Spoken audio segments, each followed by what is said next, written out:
A Brooklyn family says they are in perpetual mourning, not only over the loss of their loved one, but because of the way they say they had to say goodbye to her.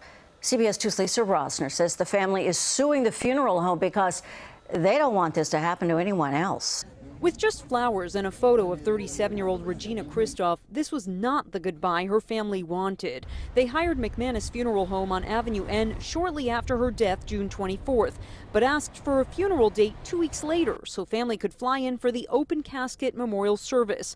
But the day of the funeral, her mom says Christoph was so unrecognizable the casket was removed. It was very decomposed. It was a bad stench. Her dress was filthy. They put a whole bunch of makeup all over the white dress. They had a garbage bag around her neck, a black one.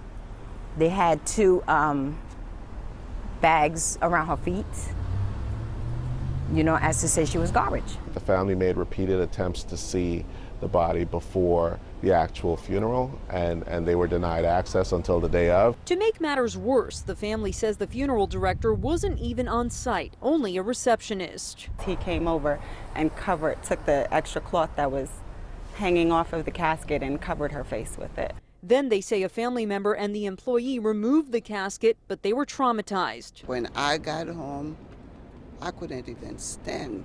We're in the Haitian community. The dead is sacred. The medical examiner tells us Christoph's body was picked up June 24th and ready for release the next day. But the family says even though at that time they were in contact with the funeral home waited several days to pick her body up. We spoke with funeral director Anthony Tanga, who allowed us to record the conversation. Why did her body end up the way that it was? I think there was a lot of factors, the heat factor, the date, from the date of death to the day the family came in, to the day she was removed, to the viewing.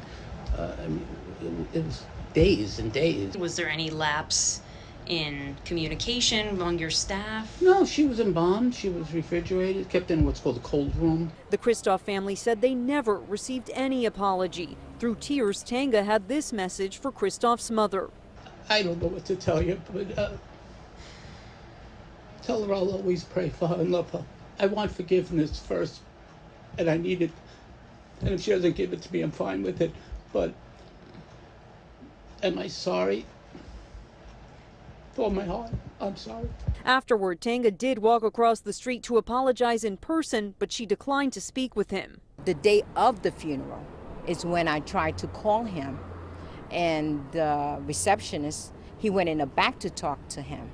And he came back. He said, Anthony doesn't know what I'm talking about. Attorney John Daly is not involved in this case, but says New York law gives families the right to respectfully say goodbye to a loved one. Once the body is in the custody of the funeral home, they need to pick it up immediately. He adds a family should have access to see the body whenever they want to. But for Christoph's family, their last images of her haunt them. They try to replay memories like this of the nurse and single mom of two's bubbly and outgoing personality. All right, Todd Tucker. No one said goodbye. No one. He took that right away from us, for us to say goodbye. In Flatlands, Brooklyn, Lisa Rozner, CBS 2 News. The woman's family says they paid about $6,000 for the funeral costs. They say they were never offered a refund. The family filed the lawsuit against the funeral home last week.